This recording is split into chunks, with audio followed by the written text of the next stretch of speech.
तो देखिए मेरे दोस्तों, कल के वीडियो में हम लोग पढ़ लिए थे कि आवेश क्या है ना। आवेश के गुण के बारे में जाने थे कि आवेश कैसे, मतलब क्या होता है, आवेश अपने चारों ओर क्या उत्पन्न करता है। तो आज हम लोग जानेंगे कि आखिर आवेश को उत्पन्न कैसे किया जाता है ना। आवेश को उत्पन्न करने की कितनी विधि, हम कैसे कैसे आवेश को उत्पन्न कर सकते हैं। तो आपको हम बता दें कि आवेश को आप 3 विधि द्वारा उत्पन्न कर सकते हैं, है ना। आप तो या तो घर्षण के द्वारा कर सकते हैं, घर्षण विधि द्वारा कर सकते हैं, या फिर चालन विधि द्वारा कर सकते हैं, या फिर प्रेरण द्वारा कर सकते हैं। अब ये क्या क्या विधि है इसके बारे में हम लोग जानेंगे। तो देखिए अभी हम बताते हैं सबसे पहले कि अगर जो आप इसके पहले वाले वीडियो को नहीं देखे हैं तो उसको देख लें, तब ये वीडियो अच्छा से आपको समझ में आएगा। तो देखिए आवेशन की विधि, यानी कि आवेशन की 3 विधि है। कौन कौन? घर्षण विधि, चालन विधि, प्रेरण विधि। हम लोग बारीकी से आराम से जानेंगे ये तीनों विधि क्या क्या है। तो देखते हैं घर्षण विधि।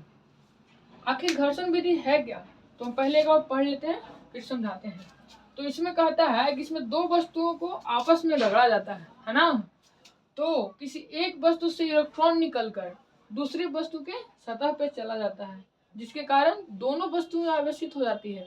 जैसे कि फॉर एग्जाम्पल बात किया जाए कि कोई भी 2 वस्तु आप लीजिए, जैसे कि मान के चलिए कि मेरे पास मार्कर है और मेरे पास कुछ पेज है, और जो इसमें दोनों वस्तु के हम आपस में जब रगड़ेंगे तो क्या होगा, जब रगड़ेंगे तो किसी एक वस्तु से, मान लीजिए ये इस वस्तु से इलेक्ट्रॉन निकला, मार्कर से इलेक्ट्रॉन निकला और इस पे चला गया, तो क्या हो जाएगा, दोनों की संख्या में इलेक्ट्रॉन में इसको में तो इलेक्ट्रॉनों और प्रोटॉनों की संख्या में असंतुलित हो जाएगा। मतलब कि एक में इलेक्ट्रॉन घट जाएगा और एक में इलेक्ट्रॉन बढ़ जाएगा। तो ये तो बेसिकली बात है कि जब इलेक्ट्रॉन की संख्या में असंतुलित होगा तो क्या होगा, आवेशित तो होना तय है। तो इस विधि में यही होता है कि जब 2 वस्तुओं को आपस में लगड़ते हैं, जैसे ही लगड़ते हैं जब कोई एक वस्तु से इलेक्ट्रॉन निकलकर दूसरे वस्तु के सतह पर चला जाता है, और जैसे ही दोनों वस्तु दूसरे वस्तु के सतह पर जाता है इलेक्ट्रॉन, दोनों वस्तु आवेशित हो जाती है। जैसे कि अभी ठंडी का मौसम है तो हम लोग स्वेटर पहने हुए रहते हैं, तो कभी कभी क्या होता है कि स्वेटर पहन ले सो जाते हैं बेड पे, और फिर उठते हैं सुबह, फिर देखते हैं कि मेरा जो रोमा होता है वो जब भीरी में लग जाते हैं स्वेटर को तो रोमा खड़ी होने लगता है। आप घर पे ये करके देख सकते हैं। इसका मतलब ये हुआ कि मेरा जो वो स्वेटर है वह आवेशित हो गया है ना। तो यही, और फिर देखते हैं दूसरा विधि, चालन विधि। नेक्स्ट देखिए, नेक्स्ट कहता है चालन विधि। आखिर चालन विधि है क्या, तो हम पहले पढ़ लेते हैं उसके बाद समझाएंगे। इस विधि में कहता है कि इस विधि में किसी एक आवेशित वस्तु को किसी अनावेशित वस्तु के साथ किसी चालक तार की सहायता से, कौन तार लेना है मेरे को, चालक तार लेना है, चालक तार की सहायता से जोड़ते हैं। क्या करते हैं, जोड़ते हैं। तो अनावेशित वस्तु भी, है ना, अनावेशित वस्तु भी क्या हो जाता है, आवेशित हो जाता है। जैसे कि समझिए, ये कहता है विधि ना कि कोई एक आपके पास एक आवेशित वस्तु है। चलिए ये मान लीजिए ये वाला मार्कर है जो आवेशित है और ये मार्कर है जो अनावेशित है। अब हम चाहते हैं कि ये वाला मार्कर को भी आवेशित करें, तो 2 विधि है। एक तो प्रेरण विधि है जो कि अभी नहीं बताए हैं, प्रेरण विधि तो और इससे भी आसानी है। लेकिन देखिए चालन विधि कहता है कि आप एक वस्तु जो आवेशित है और एक जो अनावेशित है, उस वस्तु को एक चालक तार की सहायता से दोनों को जोड़ दीजिए। जैसे ही आप दोनों को जोड़िएगा, है ना, तो जितना आवेश इस पे जितना आवेश था और उसका आधा इस पे चला जाता है। मतलब कि जैसे ही हम दोनों आवेशित वस्तु और अनावेशित वस्तु को जोड़ते हैं तो दोनों अपने जो आवेशित वस्तु था वो अपने आवेश को आधा दे देता है दूसरे वस्तु को, जिसके कारण दोनों वस्तु आवेशित हो जाते हैं। तो नेक्स्ट कहता है प्रेरण विधि। तो देखिए तीसरा कहता है कि प्रेरण विधि द्वारा आवेशन। तो इस विधि में कहता है, सबसे पहले हम इसको पढ़ लेते हैं। यह क्या कह रहा है, यह कह रहा है कि इस विधि में किसी एक आवेशित वस्तु को अनावेशित वस्तु के निकट, है ना, किसी एक आवेशित वस्तु को अनावेशित वस्तु, कैसा वस्तु होना चाहिए, एक आवेशित होना चाहिए और एक अनावेशित वस्तु के निकट लेके जाया जाता है, निकट ले जाया जाता है, ऐसे लेके जाया जाता है, तो अनावेशित वस्तु भी आवेशित हो जाता है।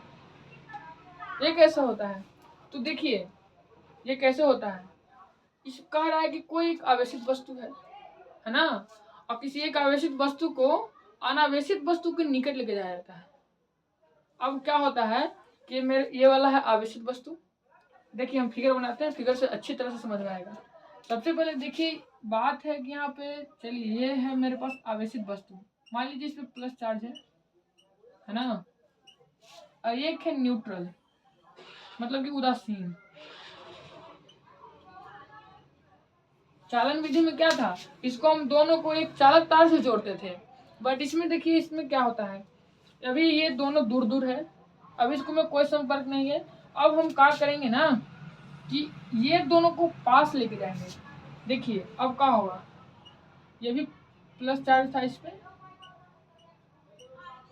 प्लस चार्ज था, तो अब क्या होगा कि जब हम इसको निकट लेके जाएंगे, कोई भी वस्तु में इलेक्ट्रॉनों की संख्या और प्रोटॉनों की संख्या समान होता है ना, तभी तो वो न्यूट्रल होता है। तो अब हम क्या करेंगे, ये जो आवेशित वस्तु है उसको हम उदासीन वस्तु मतलब कि जो न्यूट्रल है, जो अआवेशित है, उसके पास लेके जाएंगे। तो चार्ज के गुण है कि जब हम किसी आवेशित वस्तु उसको जब निकट लेके जाते हैं तो यह क्या करता है, जो प्लस वाला है ना, क्या होता है कि प्लस वाला माइनस को खींचता है अपनी तरफ। तो ये प्लस है और इसमें भी माइनस चार्ज है ना, ये प्लस है और उदासीन है, तो क्या हुआ, फिर भी इसमें तो इलेक्ट्रॉन है। जब हम प्लस वाला को निकट लेके जाएंगे उदासीन वस्तु के पास, तो यह क्या करेगा, ये जो क्या करेगा ना, कि जो इसमें जो उदासीन वस्तु था इसको मतलब कि जो माइनस वाला इसमें चार्ज है उसको इस टाइप खींच लेगा। इसमें है दोनों, प्रोटॉन भी है और इलेक्ट्रॉन भी है, लेकिन जब हम प्लस चार्ज को लेके जाते हैं इसके पास, तो ये प्लस चार्ज है और प्लस वाला क्या करेगा कि प्लस और माइनस के बीच अट्रैक्शन लगता है, फोर्स, तो यह क्या करेगा कि इलेक्ट्रॉन को खींचेगा, माइनस चार्ज को खींचेगा। अब देखिए हम क्या करेंगे, जैसे ही इलेक्ट्रॉन को खींचा मतलब कि माइनस को इस साइड लाया और प्लस वाला को क्या करेगा उस साइड टेल देगा, है ना। अब ये प्लस वाला इधर आ जाएगा एक साइड और माइनस वाला एक साइड आ जाएगा। अब क्या करेंगे हम ना कि हमको तो इस वस्तु को आवेशित करना है बिना संपर्क किए हुए, सटाए हुए, बिना चालक तरफ से जोड़ने हुए। अब हम क्या करेंगे, ये प्लस वाला था, जितना प्लस वाला था उतना ही माइनस वाला को इस साइड खींच दिया और प्लस वाला को उस साइड मतलब कि उसके पीछे बगल में टेल दिया। अब यहाँ से क्या करेंगे हम कि जैसे ही प्लस वाला इधर आया इसको हम अर्थिंग कर देंगे पृथ्वी से। क्या कर देंगे, अर्थिंग। देखिए यहाँ से हम कर दिए अर्थिंग, है ना। जैसे ही अर्थिंग में जैसे ही पृथ्वी में गया तो पृथ्वी पे चूंकि होता है माइनस चार्ज, जैसे ही पृथ्वी पे गया ये प्लस वाला तुरंत उसको पृथ्वी कहेगा चलो आ जाओ, है ना। प्लस माइनस उधर से भी खींच लिया। अब हम क्या करेंगे कि इसको हटा देंगे, फिर अर्थिंग को जैसे ही इसको खींचेगा यहाँ से चार्ज खत्म होगा और इसको अर्थिंग को हटा देंगे। तो बताइए ये तो प्लस प्लस रह गया और ये भी निगेटिव हो जाएगा। आवेशित हुआ कि नहीं। तो इस विधि में इसी प्रकार से आवेशित किया जाता है। तो आशा करते हैं कितना तक समझ में आया होगा और आगे अब देखते हैं नेक्स्ट। तो देखिए आज देखते हैं आगे कि आवेश और द्रव्यमान में आखिर अंतर क्या हो सकता है। आवेश और द्रव्यमान में अंतर क्या होगा। तो अंतर सिंपल है। और जो दो सबसे पहली बात कि आवेश के ऐसा मतलब तो कूलम होता है और द्रव्यमान का ऐसा मतलब तो केजी होता है। ये तो भी अंतर है एक बार के। और दो आवेशों के बीच दो आवेश है तो दो आवेशों के बीच या तो अट्रैक्शन फोर्स भी काम कर सकता है या तो रिपल्सन फोर्स भी कार्य करता है। लेकिन जब दो द्रव्यमान हो तो उसके बीच केवल और केवल अट्रैक्शन फोर्स काम करता है। जैसे कि हमारे और जो भी मेरे पास बगल में है उसके बीच भी बल कार्य कर रहा है, आकर्षण फोर्स लगभग 6.67 गुना 10⁻31 न्यूटन हमको और हमारे और किसी और वस्तु के बीच लग रहा है। लेकिन इतना कमजोर बल लग रहा है कि हमको पता नहीं चल रहा है, लेकिन फोर्स लग रहा है, अट्रैक्शन। तो यही देखिए इसको निरंतर हम करते हैं तो कहता है कि आवेश और द्रव्यमान। सबसे पहले अगर जो ये MBBI टॉपिक है एक प्रकार से बोर्ड एग्जाम में आ भी सकता है, तो बताइए कि आवेश और द्रव्यमान में अंतर क्या है ना। तो आप लिखिएगा, सबसे पहले तो दो भाग में कर दीजिएगा, इधर आवेश दे दीजिएगा और इधर द्रव्यमान दे दीजिएगा। और देखिए लिखिए कि आवेश एक द्वितीयक राशि है। ये द्वितीयक राशि क्या होता है? Secondary quantity.